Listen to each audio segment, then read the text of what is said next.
ziua, numele meu este Bogdan Slănic. Reprezint astăzi acest element grupal asigurări, mai specific, reprezentând divizia de daune generală de la grupal asigurări. Aș dori să încep cu o scurtă prezentare a grupului grupal, să înțelegeți anumite valori care promovează și la care în timp au condus la niște alegeri și la niște opțiuni, deschiderea către niște soluții nu tocmai conformiste. Voi începe prin a vă prezenta prima dată despre grup. Este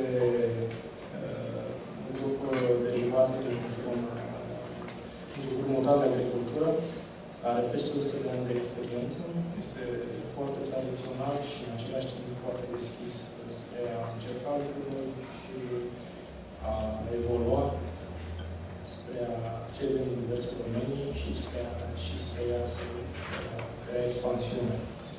Valorile pe care se bazează sunt trei: proximitate, responsabilitate și solidaritate.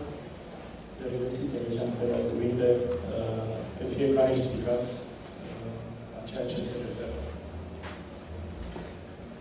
Ca și evoluție în timp, începând cu 1945, când acest fond a fost creat, în 1963, Sandau a preluat niște noi ramuri de risc, derivate din cele de asigurare a agriculturilor.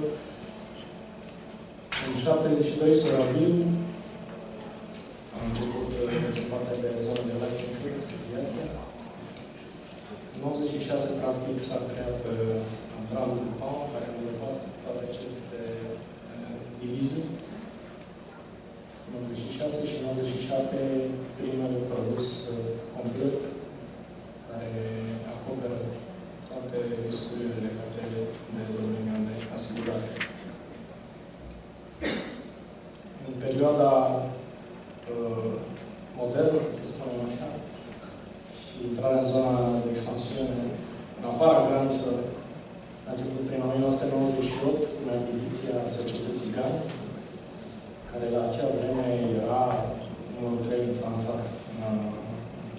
multi-insurer offline, și numărul 16 în Europa. Practic, atunci a avut acces la sucursale și la culturile în afara graniței. S-au diversificat în continuare, au lansat grupul Banca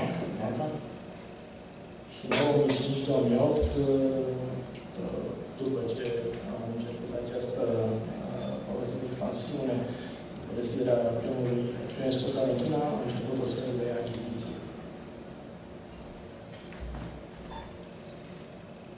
În prezent suntem în 11 țări, iar în România, cu apariția începând în anii 2007 și 2008, prin achiziția unor 3 companii locale, BT-ul, OTP Garanția și Asiman. În urma cărora un proces de fuziune a rezultat grupul asigurări de astăzi. Vă dați seama, au fost culturi organizaționale diferite, sisteme IT diferite, care au făcut obiectul acestui proces de fuziune. În prezent suntem pe locul 4 în piață, acoperim aceste produse și avem prezență la nivel național prin cele 178 de sucursale. Dar aș vrea să subliniez gira cum a apărut în companie și într-un domeniu total neasociat cu IT-ul sau cu helpdesk-ing sau cu project management. Un proiect strategic lansat imediat la proiect de fuziune, care el în sine a fost un alt proiect, a fost crearea unui centru de relații clienți pentru a sublinia mai mult acea fundament de proximitate față de client, pentru a putea oferi date, a putea colecta date și a relaționa mai mult cu clientul atunci când acesta are cel mai mare nevoie, în caz de daună. Și astfel, proiectul avea, scopul lui era să livreze un Customer Relationship Center în 2011, care să poată să efectueze aceste lucruri în fața clientului. Printre cele vizate de aici, îngrijirea, sunt posibilitatea ca să colectezi anumite date specifice în timpul notificării de daune, să stabilești întâlniri, să programezi întâlniri în anumite locații, în anumite regiuni, să le blochezi într-un sistem ca locuri ocupate. Și asta să o faci, să ții cont și de disponibilitatea rețelei, de resurse din rețea, să nu supraîncarci un anumit punct de constatare sau o anumită locație și în același timp să satisfaci cerințele clientului. Un alt aspect important este de a oferi date în timp real clienților care apelează call center-ul legat de dosarele lor de date. Asta presupune să ai un acces în un context clar, unui operator, în primul rând, asupra celor date.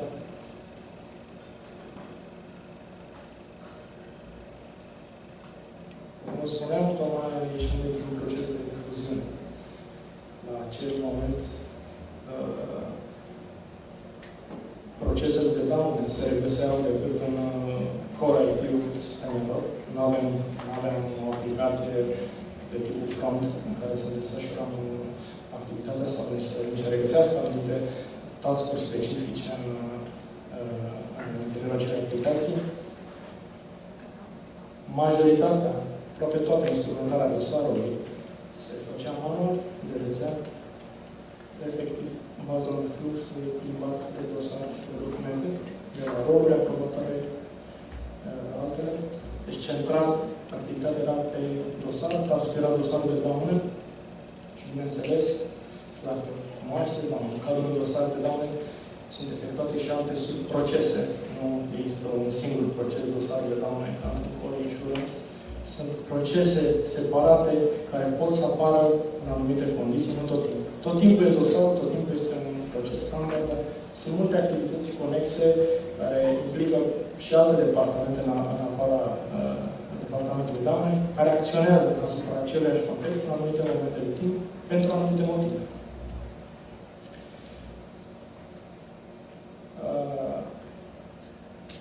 Din punct de vedere al CRC-ului, soluției CRC, ca să pot să răspunzi clientului cu date specifice la întrebările lui ce le poate adresa în momentul apelului, trebuie să ai acces la acest conținut. Într-un mod foarte clar, ca să poată fi prezentat. Astfel, dacă la acel moment nu avem acest mail. Practic, dacă cineva ar fi sunat și ar fi întrebat despre o întârziere din cadrul dosarului de daune, trebuia efectiv să te adresezi conținutului dosarului, care putea să fie într-o sucursală, greșit, sau la un inspector, care putea sau nu să răspundă la telefon în acel moment. Trebuia să te adresezi dosarului și persoane care le gestionează ca să afli informația punctuală solicitată. Astfel, pentru a livra scopul principal al proiectului, aceea de a pune în practică în Centrul de Relații Clienți Funcțional, proiect pe cerințe menționate, ar trebui să rezolvăm această problemă. Trebuie să dispunem de aceste medii care să răspundă și nevoilor Centrului de Relații Clienți pentru a gestiona fluxul referitor la vizarea de daună, la captarea datelor și în același moment, în același timp, să răspundă și fluxului de instrumentare a daunelor. Acest sistem, ca să aibă randament în practică, pentru că acolo ne interesează întotdeauna să aibă randament în practică, trecând peste planșele de proces și partea de design, trebuia să fie ușor de folosit, clar pentru user și cu puțin timp consumat de acțiune în sistem. Inputul se face de inspectorii de daună și doream să asigurăm ca efortul lor îl consumă în cadrul diviziei, în calitatea lor de experți, nu de operatori în sistem. Astfel au fost create condițiile de a putea livra scopul proiectului și în același timp o oportunitate pentru rețea de a trece de la un proces, anumite procese executate manual, la un context virtual, care să suporte și document management în spate. Pentru că conținutul unui dosar de daună vorbim de file de hârtie, de acte pe care se rulează anumite task-uri specifice sau care generează anumite task-uri specifice, cum ar fi o cerere de despăgubire, generează un proces de despăgubire, un proces de aprobare și așa mai departe.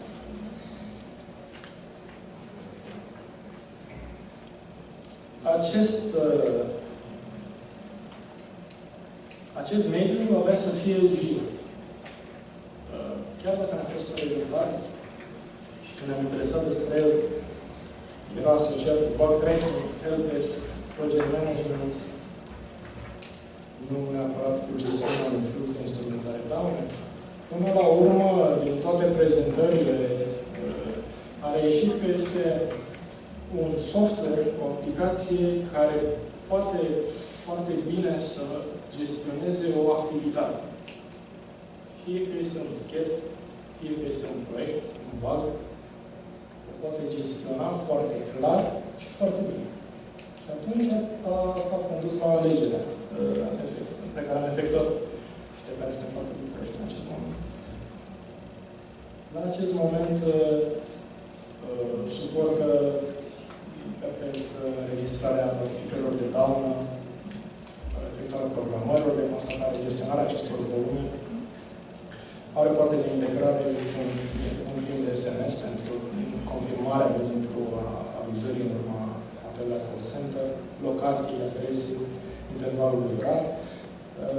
Are o parte de integrare cu Core Insurance pentru a atrage date legate de poliță ca să nu fie reintroduse într-un moment ulterior. Are o soluție locală CRM pe dosar, pe dan, pentru client, solicitată de call center.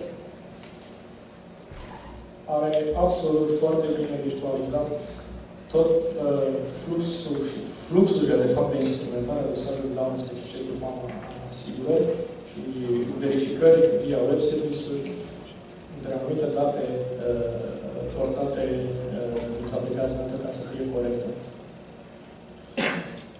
Avem o soluție dezvoltată pentru un anumit departament pentru a stoca niște date urmare a unui proces de open și cross-file review. Avem un serviciu de detecție automat care rulează în fiecare zi și compară în interiorul issue-urilor sau dosarelor anumite date, în identificarea multor criterii, precum și acelor date în niște tabele ca asta implementate, genul directories și așa mai departe. În urma rulării acestor servicii zilnice apare update-ul, apare marcajul dosarului, pot fi filtrate, apar notificări pe mail. A suferit niște modificări, niște migrări, pentru că ne-a schimbat structura organizațională, rolurile și procesele la un anumit moment. S-a dovedit a fi foarte flexibilă, cu minim de a acomoda noile cerințe, atât la modificarea fluxurilor interne, cât și a tranziției de fluxurile interne logice la noua logică. Astfel, toate dosarele și procesele asociate unui dosar deschise anterior pe noua logică au putut fi continuate fără probleme pe noua logică. Funcționalitățile native ale Jirei ne-a permis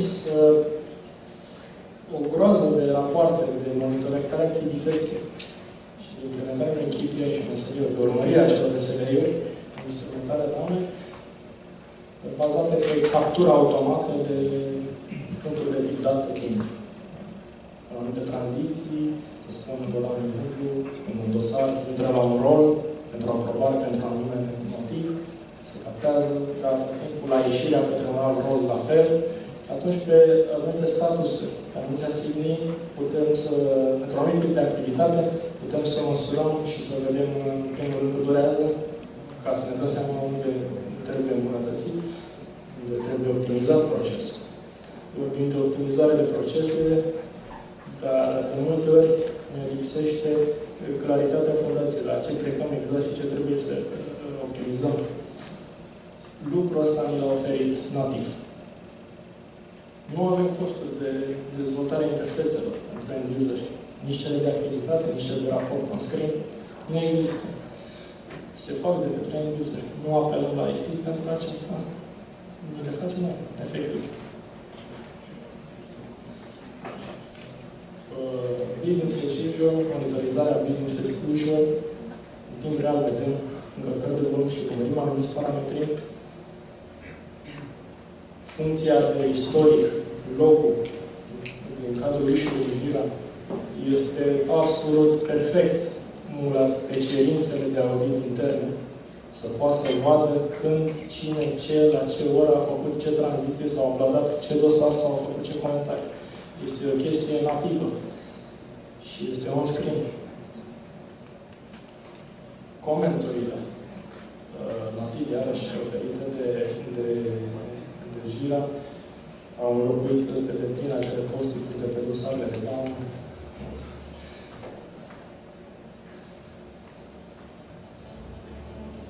O să jumpin puțin la unele funcționalități care suportă activitatea CRC-ului. O să evidențiez doar pe acele cheie cu impact, să spunem. Ați văzut și în filmulețele anterioare acest tip de prezentare. E un dashboard, de fapt. E pie chart și în același timp tabelare. Se poate vedea în tip normal, de exemplu, câte apeluri stăteau slash-ul de la un mic moment, din timpul unei zile. Câte apeluri, motiv de notificare de daună, sunt primite în CRC și fiecare această notificare de către ce operator din CRC a fost înregistrat și procesat în sistem. Asta le permite CRC-ului și între de relații clienți, team leader-ul de acolo să monitorizeze performanța operatorilor și să verifice distribuția de efort dacă este conformă cu cea planificată pe zi. Să poată să aloce mai mulți lunea de dimineață decât vinerea după amiază. Și să verifice dacă acea alocare planificată inițial corespunde traficului de la acel moment. Este în real time. Practic, la fiecare exchange, în refresh în browser, datele se schimbă. Fluxul este destul de mare. Acesta este un snapshot. Vedeți că la momentul snapshot-ului erau 225 de apeluri în acea zi. O altă funcționalitate e implementarea scripturilor. Este foarte importantă pentru procesul ulterior de de instrumentare. La momentul apelului, în anumite cazuri specifice, dacă vorbim de vătămări corporale, dacă vorbim de furt total sau de incendiu, putem extrage și stoca anumite date în urma convorbirii. Acestea le avem în sistem înainte ca clientul să se prezinte pentru deschiderea dosarului de daună. În avans, le avem în avans, le putem filtra ușor, de exemplu, după o vătămări corporale, da, putem identifica toate notificările care au această componență și putem după aceea să le punem ca pe tabel interfață, efectiv level întrebări și vizual, facil, să identificăm cazurile potențial grave din timp, pe care ar trebui să le adresăm în metode de instrumentare diferite, specifice.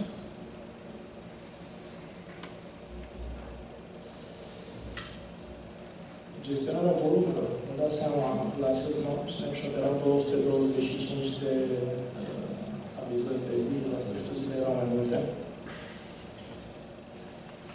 Să programezi într-o anumită locație, într-o anumită serviciu de inspectori de unde sunt prezenți și să nu depășești numărul stabilit de un acord cu business-ul pentru acea locație. Număr care poate să fie diferit de la zi la zi.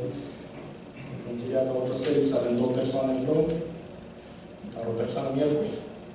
Astfel, volumele, limitele de număr de programări trebuie să fie respectate ca să nu creeze cozi în așteptare din partea clienților care vin acolo să-și deschidă dosare de daune și presiune pe inspectorul de daune de a grăbi procesul de deschidere a dosarului de daune și a omite astfel anumite lucruri importante. Implementarea acestor puncte de constatare pe intervale orare este facil și operatorul, pentru că nu o să știe la nivel național toate punctele de constatare, în ce zile, de ce ori. Practic, printr-o selecție graduală, izolează orașul, sectorul, serviciul și în timp real este afișată adresa, când suntem, când poate să facă programarea și ore de constatare, precum și niște informații referitoare la acel service, ca să nu evităm să trimitem multe mărci auto, nu știu, unde pe Mercedes sunt reprezentate în Kia și în Kia în reprezentanță real. Da? Verificarea gradului de ocupare la anumită zi se face foarte ușor, simplu, pe o funcție nativă, aceea ordonării după dată și a izolării a limitei din displaying issues. Practic, vrem să vedem 16 pentru Țiriaca Auto, avem un filtru definit pentru miercuri, în care sunt 16 vizualizate. Vrem să vedem tot pentru Țiriaca pentru joi, un filtru în care sunt definite 20 de linii de vizualizare. Practic, vrem să sună un client care vrea să obțină o programare pentru o dată, X în viitor. Verificăm la acel moment când alți operatori au introdus, deja au confirmat prezența pentru acea dată și observăm facil câte locuri libere mai sunt. Practic, vedem partea de jos pentru acea dată câte sunt deja, următoarele fiind într-o dată anterioară, deci mai avem liber 3 poziții. Este un management dovedit în practică, foarte simplu de implementat, altfel ar fi fost posibil de gestionat cu niște dezvoltări de soluții specifice, costisitoare și așa mai departe. Jira livrează by default, să spunem, aceste posibilități. CRM. Au apărut probleme ca anumite, imediat după Go-Live, ăsta a fost implementat ulterior la cerința acestui relație client, când un client suna în mod repetat și IVR-ul îl ducea la operatori diferiți. Vorbea la timpul în acele zile sau în momente diferite cu diferiți operatori. Se observau că în cadrul dosarului erau task-uri, să spunem, întârziate, acești operatori lansau cerințe către business, prioritizau anumite lucruri. La revenire, la același om, vedea de alt operator la telefon, care nu știa ce a făcut ăsta anterior și începea să lanseze același task în rețea. Call-log-ul, de fapt, este o zonă de comentarii, derivată din standard de comentarii, dar pus într-un alt context, cu acces doar pentru operatorilor și pus în interfață. Ce face? Captează automat numele operatorului, userul logat, timpul de ordonează cronologic, iar operatorul face o sumarizare a unei convorbiri pe un dosar de daune, totdeauna. El asta trebuie să facă o sumarizare și să explice ce a lansat sau ce n-a lansat. Prin această modalitate simplă, un alt operator, care este în apel cu un client, poate vedea imediat, vorba de câteva secunde, ceea ce s-a întâmplat, ceea ce a lansat sau de ce a mai revenit la asta, cu ce probleme a mai revenit la asta. Bine, vă dați seama, la daune avem de-a face mai mult cu probleme exprimate în partea clienților. Ideea este că am pus niște comentarii, le-am căutat așa să pot să fie puse pe slide. Tot conceptul este ca acel client care sună să poată fi rezolvat într-un timp scurt. Da? Prioritizat. Nu e conceptul în ce nu se elimină problemele, ci să poată să prioritizeze, să poată să urmărească, să rezolve o problemă adresată. Deci nu poate să-i rezolve întârzierea de pe dosar operatorul din CRC. Nici nu poate să instrumenteze dosarul, nu poate să grăbească. Poate să grăbească un departament sau un rol în sistem să o facă și ca acel rol să știe că este prioritizat. De fapt, asta este scopul. Pentru partea de suport instrumentare doamne, lucrurile au devenit clare tot din funcționalitățile standard ale de implementare, când ne-am dat seama că putem virtualiza foarte bine acțiunile pe care le conducem în realitate sau procesele pe care le conducem în realitate asupra dosarului de daună. Vorbim de cele auto, deci am să spun, aici este volumul, iar eu reprezint specific acea zonă.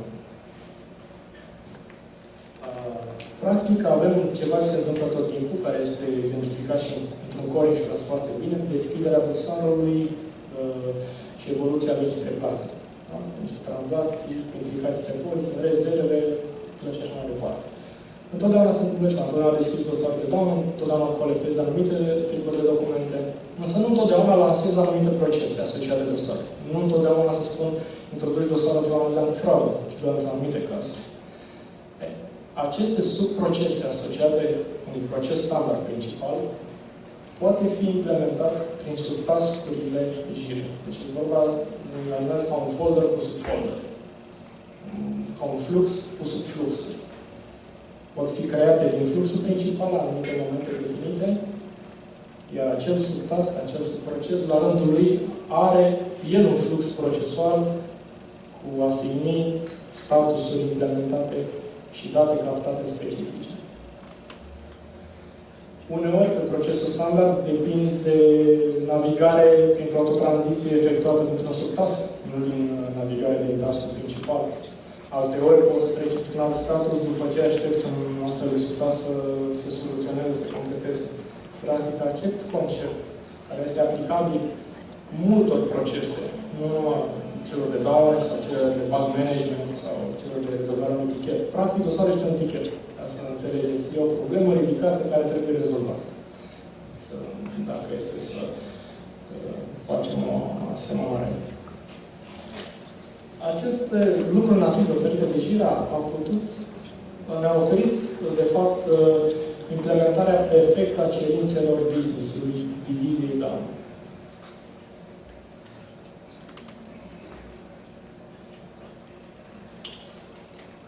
În afara lor, în afară că s-au regăsit acțiunile izolate, în context clar, asociate task-urilor specifice derulate, în afara lor, un lucru foarte important, nativ ce l-a oferit Jira, revin la compararea folder principal cu subfolder, a fost repozitarea documentelor. Practic, un calup de documente sunt repozitate în task-ul la care fac ele referire. Un dosar este o colecție de documente. Dar de cererea de stabilire și facturile e o subcomponentă a lui. Creând mai multe subtask-uri, de exemplu, de cerere de stabilire, pe fiecare parte poți stoca și accesa ușor facturile de vizele, cererea care face referire la acel task. Dar nu trebuie la grămadă, în cazul unor cereri multiple, toate facturile, pentru că ar fi greu de asociat utilizatorului și de interpretat ce upload, ce atașament e la ce task. Deci acest lucru, asta, asocierea task cu subtask în Jira nativă, a creat premiza nu numai a implementării logicii procesuale, dar și a asocierii conținutului cu logica, cu procesul respectiv la care face referire. Vedeți că avem un dosar de daună care este în statusul plătit final și din cauza unui referat de plată rândul 2 din subtask-uri, care și el la rândul lui are status asigniv și așa mai departe, asigniv diferite departamente diferite pentru subtask-ul acela procesual. În afară că a clarificat acum se poate implementa ceva în proces în Jira, faptul că am putut crea subtask-uri independente, procese independente, asociate dosarului care să fie derulate de alții, în timp ce altceva se întâmplă pe dosar, le-am putut derula în paralel. În contextul în care lucrezi pe un dosar fizic, într-o formă fizică, care trebuie să circule pe la roluri, pe la departamente și la diverse aprobări sau să fie spus în analiză, este un proces waterfall. Depinde de circulația conținutului lui ca totul. Trebuie să aștepți dosarul să vină de la antifraudă ca să nu știu ce să poți să faci pe el. Sau să aștepți dosarul să vină de la rolul ăla după nu știu aprobare ca să poți să faci să dai mai departe. Sau să poți să lucrezi asupra o altă activitate. Izolarea proceselor substanțelor asociate în datul principal a permis efectuarea acestora în paralel.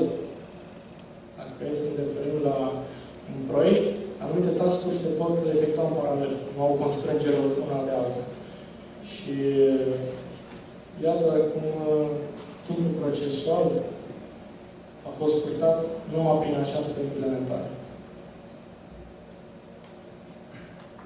Adică, orice proces ai avea instalat anterior, doar prin portarea aceluia există un grad mare de eficientizare prin posibilitatea executării în paralel.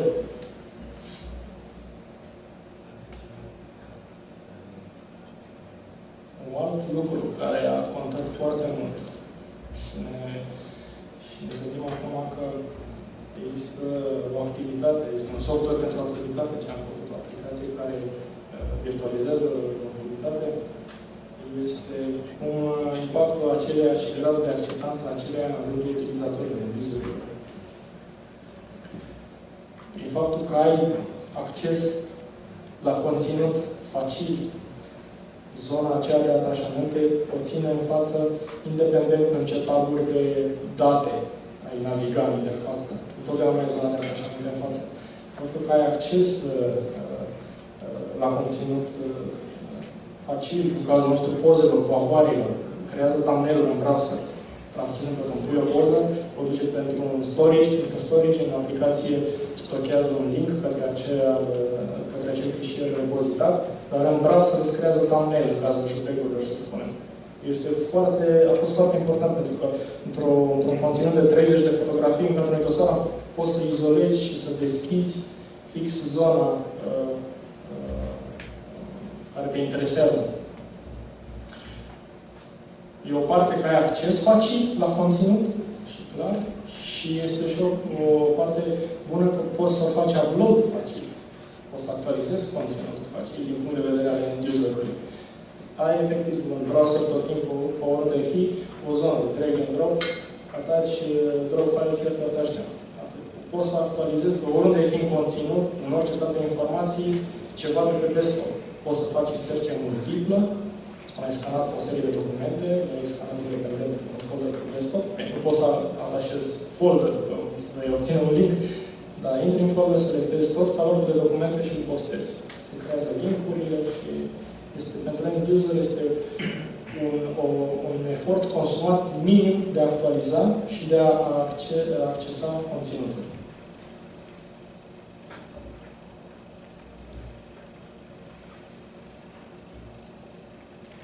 Activitatea zilnică, în timp real, definită prin filtre, făcute pe end-user, portate pe interfață, prin gadgeturi, au avut un impact extraordinar în linia de business. Aveți aici acea zonă condensată, cu apelurile, aveți la acel moment numărul de dosare deschise la nivel național, împărțit pe zone, pe tip de poliță și fiecare inspector în acel moment câte. Nu e făcut de IT. De fapt, nu știu dacă cei de la IT pot să facă.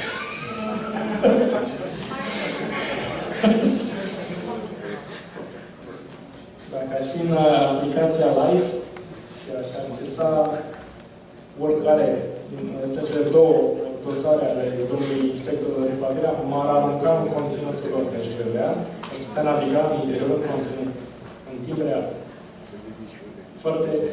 A avut un impact extraordinar pentru management. Să ai o cerință a lui trasată, literal, pe ecran și să dai F5 și să vezi mereu în întrebă. Asta e în timp real? Da? În timp real. Acum vorbim cu tine. Vezi cum l-am luat asta.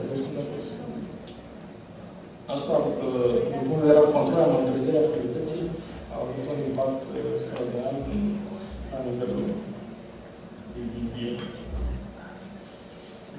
Vorbeați de blitz action și de features. Ce am extins, bineînțeles, ca văzând soluția perfectă pentru daune auto, au existat și alte departamente care au vrut să o implementeze. Avem aici pentru direcția juridică, am o implementare. Ei sunt cei care gestionează dosarele de vătămări corporale. Aveți niște funcții create, istoric păstrat în interfață, în mod nativ, Jira suprascrie custom field-urilor, le regăsiți în zona de history, dar nu le aveți on screen, interfață. Prin implementarea GRID se pot actualiza acele linii și dacă au un caz în instanță care a trecut de la prima instanță la apel, la tribunal, se poate vedea istoric. Ca o comandă din aceea făcută pe internet și vezi în ce stadii și câte ai mai avut și... Practic am implementat curțile de apel în aplicație în custom field-uri tribunalele, stocăm referințe externe, cum ar fi numărul dosar de instanță și poți să cauți după acela. Blitz action, butoanele acelea puse în context în tabul de date și condiționate de parametrii în afara celor standard oferite de Jira, au avut iarăși un impact pozitiv, pentru că poți crea într-un context anume de date ce poate să facă userul, label-ul butoanelor, ți-l customizezi tu și ți-l stabilești care să fie relevant lui, care lucrează în domeniul respectiv, și îi poți așa, regulariza condițiile în care poate să facă un anumit lucru sau nu poate să facă un anumit lucru, vedeți aici, în anumite contexte, în anumite condiții, față de cel nativ de creare de subtas. Au fost mai multe proiecte implementate, auto, carte verde, este aici vorba de cel de vătămări corporale. Sunt proiecte diferite implementate în Jira module. Acest grid a permis, grid a permis identificarea dosarului de daune auto și a celui de vătămări și asocierea cu celui de vătămări pentru a avea acces la documente care de regulă sunt furnizate mai rapid în cadrul dosarului de daune auto decât cele venite de procesul de instanță. Vedeți în partea de jos că este un dosar de vătămări care este asociat, pointează către dosarul de daune auto deschis în sistem, din care poți să extragi anumite date, da? Acest dat se află dosarul de auto și așa mai departe.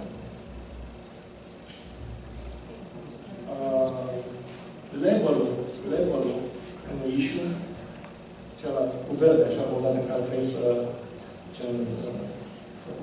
facem un grad de cenzură, ți-l poți construi tu din custom field-urile pe care le-ai captat din timpul procesului, poți să aduci acolo în label niște date care sunt relevante pentru cel care operează sau cel care lucrează cu acea aplicație. Dacă captăm numărul de dosare de instanță, ar fi acest exemplu, e dispus în label, iar în label, în Quick Search, din Jira, nu trebuie să faci căutări avansate din păcat, nu știu, dar efectiv scrii numărul de dosare de instanță acolo și îți identifică datele din label care conțin acel custom field acolo. Adică am captat, să spunem, data evenimentului și scriu o dată în ghilimele și mi-aduce tot ce m-a dat data aia. Vizări, dosare, dacă mi-am captat data evenimentului în label. Sau număr de poliță. Aș vrea să văd număr de poliță. Îl captez acolo și îmi dau cum se număr de poliță și văd pe poliția ce dosare de daune am. Număr de matriculare, în cazul ăsta de daune auto. Pe măsură ce am stocat istorie, dacă nu celor aproape 3 ani de utilizare, introduc un număr de matriculare și mă afișează dosare de daune care am avut la mine, bineînțeles. Și după aceea pe click, pe conținut, pe descriere, cam ce tipuri de evenimente, este foarte facil și a fost regăsit. Este o soluție, nu știu cum ar fi puteau efectele alte sisteme specifice. Un impact foarte mare pe rețea. Ceea ce a și condus